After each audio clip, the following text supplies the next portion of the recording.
parler du karma. Je pense que vous avez tous entendu parler de ce mot, le karma. Mais qu'en est-il? On a tous tendance à dire j'ai un mauvais karma. Qui n'a pas dit ceci est mon karma? Mais encore, qu'est-ce que cela signifie? De quoi s'agit-il exactement? Est-ce si négatif? On dit j'ai un mauvais karma. Quelle croyance apportons-nous? Et d'où ce concept vient-il? Alors, nous allons échanger. Si vous souhaitez, vous pouvez commenter. Et puis, je vais vous parler un petit peu de ce qu'est le karma. Mais avant cela, je vous invite à vous abonner à la chaîne si vous souhaitez recevoir les prochaines vidéos. Sans oublier d'appuyer sur la petite cloche, voilà, la cloche qui est là, qui vous annoncera, qui vous préviendra de la mise en ligne des prochaines vidéos. Et puis bien sûr, que si vous le souhaitez, vous pourrez liker cette vidéo si cela vous plaît. Voilà, alors le karma, comme je vous ai dit, vous avez souvent entendu dire c'est mon mauvais karma ou c'est mon karma. Voilà, mais qu'en est-il? Je dirais que c'est d'abord un concept qui vient de l'Extrême-Orient. C'est un concept très ancien. On le retrouve dans différentes religions. On le retrouve dans l'hindouisme, le bouddhisme, le jaïnisme. C'est vraiment à l'origine de ces religions que vient le karma, avec eux-mêmes différents concepts. Il faut bien se dire que dans le bouddhisme, c'est différent que dans l'hindouisme. Parce que chez les hindous, c'est la même personne qui revient, qui va revenir pour vivre un karma. Alors oui, c'est vrai qu'on va reparler de réincarnation de ce fait. Et pour les bouddhistes, ce n'est pas du tout la même chose, puisque ce n'est pas la personne en entière qui revient, mais ça va être des parties, des éléments de la personnalité pour les bouddhistes. C'est-à-dire, ça va être ce qui vient se réincarner, ça va être des souvenirs, des désirs, des regrets. Voilà, ce sont des parties, et les parties de ces personnalités peuvent même s'imbriquer avec d'autres. Alors c'est assez complexe, on ne va pas rentrer dans ce détail-là. Mais je vais voir avec vous également d'autres éléments, vraiment de qu'est-ce que l'on entend par le karma. Il est vrai également que en Occident, c'est un phénomène relativement assez récent, parce qu'il y a quelques années en arrière, il n'y avait pas, on n'entendait pas parler de ce karma. Il a vraiment été, je veux dire, importé. Hein. Voilà, il n'existait pas de concept karmique, si je peux dire.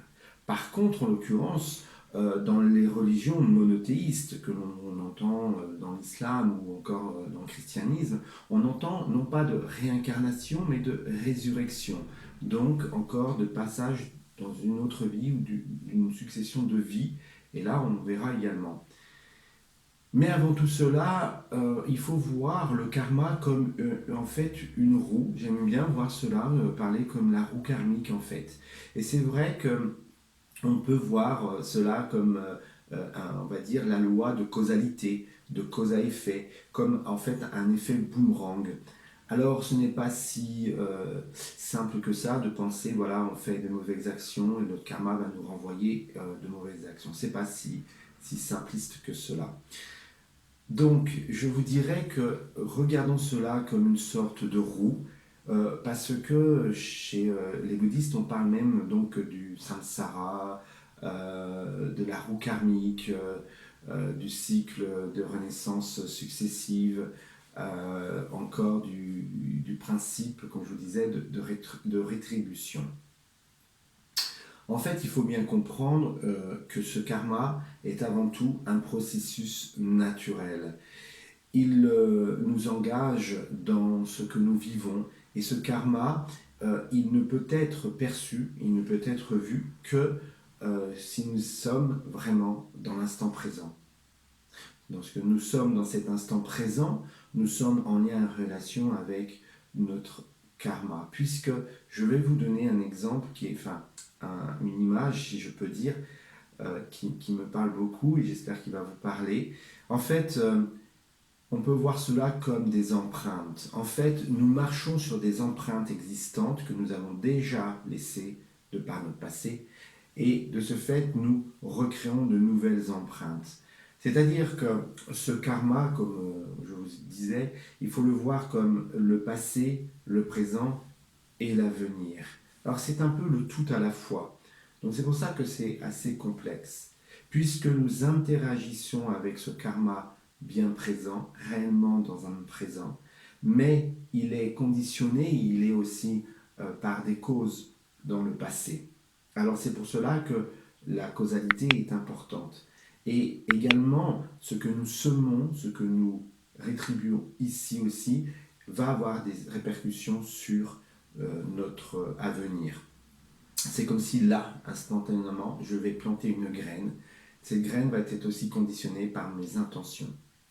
Et dans cette roue karmique, dans ce karma, eh bien, il faut comprendre qu'il y a beaucoup de choses. C'est comme, je dirais, un cercle qui peut être à la fois vertueux ou vicieux. Eh bien, je vous dirais qu'il faut voir cela comme aussi une possibilité d'avoir une évolution karmique. C'est vraiment le travail vers l'évolution spirituelle. Eh bien, c'est vrai que dans d'autres civilisations ou dans d'autres croyances, pour les réincarnations, il peut aussi y avoir des réincarnations régressives. Bon, après cela, est-ce qu'on va venir se réincarner en escargot? Je ne le souhaite pas. Ou en crapaud, mais bon, après ça peut donner un magnifique prince charmant. Bon, ceci dit, parlons aussi de ce karma présent, c'est ce qui nous intéresse surtout, puisque notre vie ici doit nous amener à être dans nos responsabilités. Avant tout, pour moi, le karma est l'élément qui nous amène dans nos responsabilités. Le karma nous amène vraiment à nous libérer. C'est une libération et pour se responsabiliser. Ne pas fuir sa destinée, ne pas fuir aussi ce qu'on va appeler le dharma. Hein. On a le karma et le dharma, mais ne pas fuir ce qu'est l'enseignement et la vie en fait, ou ne pas la nier, ne pas être non plus fataliste, je dirais. Donc pour moi, le karma, il ne faut pas le voir comme quelque chose qui est inévitable. Au contraire, il faut que nous rentrions dans nos responsabilités. Aussi, je pourrais vous demander, c'est est-ce que l'on peut penser que le karma est une punition? Est-ce que le karma nous amène à être, comme on pourrait dire, un peu châtié ou dans un roue de souffrance ou dans de la condamnation? Est-ce que le karma va nous mettre aussi dans une forme de culpabilité? Eh bien, moi, je vous dirais que pour cela, il faut surtout voir aussi que le karma doit nous amener dans quelque chose de vertueux, qu'il faut qu'on puisse être dans des actions justes, dans des pensées justes et dans des paroles justes. Puisque cela va nous amener dans un meilleur karma, à nous libérer de poids, de choses un petit peu négatives. Et je dirais que le karma va nous extraire aussi de la souffrance. Parce que c'est vrai que parfois, la destinée, le chemin, l'enseignement nous amène dans une souffrance. Et c'est par cela aussi qu'on va se libérer, qu'on va apprendre, qu'on va être enseigné. Et le karma va nous amener à trouver cette voie d'éveil et cette voie d'inspiration de quelle manière on va agir. N'oubliez pas que la roue est une roue, donc elle doit tourner, elle doit se mettre en mouvement. Et pour moi, le karma, c'est vraiment l'action. C'est l'action avant tout, c'est le mouvement, c'est comment agir justement. Et donc je vous disais, comment agir? Eh bien, c'est agir dans la bienveillance. C'est penser avec les bonnes pensées, les bonnes intentions. Et aussi, je vous dirais qu'il ne faut pas tomber dans du fatalisme, dans de la victimisation, dans de l'autocondamnation, dans la facilité en disant « Ah, c'est mon karma, tout simplement ». Eh bien non, qu'est-ce que je comprends? Qu'est-ce que cela me dit? Comment je peux conscientiser cela? Avec quelle conscience je vois ce karma? Parce que n'oubliez pas que nous avons un karma, bien sûr, mais nous le travaillons et nous le transformons. Comme je vous ai parlé des empreintes tout à l'heure, je pourrais dire que c'est en fait un peu comme l'héritage. C'est un héritage en fait, et dans cet héritage, qu'est-ce que nous avons? Voilà. Eh bien, avec ce que nous possédons, ce que nous recevons de cet héritage karmique, eh bien, je vais en faire quelque chose. Je vais construire quelque chose. Tout peut être transformé, et de ce fait, je vais relaisser un autre héritage pour l'avenir, qui conditionnera justement mon avenir. Donc on travaille avec ce karma passé, on travaille avec ce karma présent, et on travaille pour le karma futur. Eh bien, je dirais que c'est vraiment pour nous amener vers la liberté de conscience, la liberté de nos responsabilités. Et la liberté, ce n'est pas d'être en fait le jouet de ses passions, le jouet de ses pulsions, ce n'est pas être dans son ego, au contraire. La liberté, c'est dissoudre tout cela. La liberté, c'est aussi avoir une exigence dans l'amour, dans le bien et dans la bienveillance, dans les attentions justes.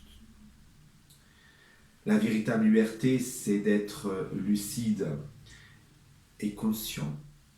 C'est d'être avant tout dans cette pleine conscience, être moins égoïste, moins individualiste, regarder ce que nous sommes dans notre vie, d'agir en harmonie, bien sûr pour notre vie, mais pour la vie avec les autres, l'interdépendance, l'intercommunauté, le vivre ensemble, dans la nature, sur la planète.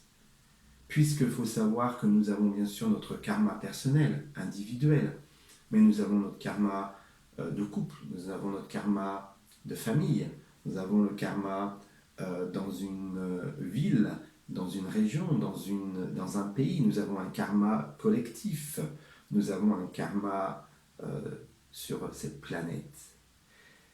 Donc, regardons, je sais qu'en ce moment, il y a peut-être beaucoup de souffrance, beaucoup d'agressivité, beaucoup de choses qui sortent négativement. Mais cela n'empêche pas qu'il y a aussi les choses vertueuses, les choses magnifiques. Avoir de l'amour, de la compassion, comprendre son prochain, comprendre soi également. Et bien voilà comment vous allez travailler, induire avec votre karma, votre futur. Le futur et la destinée, pour moi, elles s'écrivent, elles se construisent, et vous avez les choses avec vous déjà. Vous avez tout ce qui a été remis dans l'amour, vous avez vos propres libres arbitres.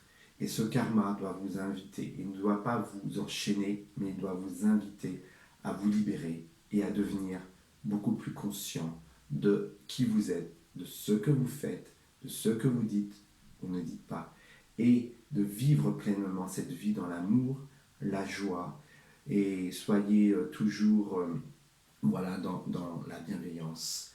Alors, j'espère que cela vous a un petit peu aiguillé, éveillé. Eh bien, si vous le souhaitez, vous pouvez liker cette vidéo, vous abonner à la chaîne.